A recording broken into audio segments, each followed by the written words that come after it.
आज 21 मे रोजी परभणी जिल्हाधिकारी यांना महाराष्ट्र शिवसेना अल्पसंख्याक विभागाचे अध्यक्ष सईद खान यांच्या नेतृत्वाखाली पाथरी येथील नगरसेवक तसेच जिल्हा परिषदचे सदस्य यांनी तसेच शिवसेना पदाधिकारी यांनी निवेदन सादर केले।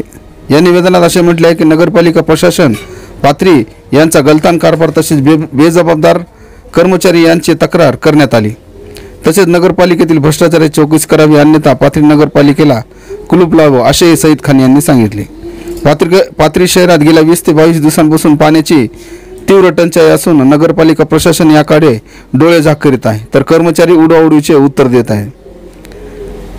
यावेळी जिल्हाधिकारी यांना हे निवेदन सादर करण्यात आले।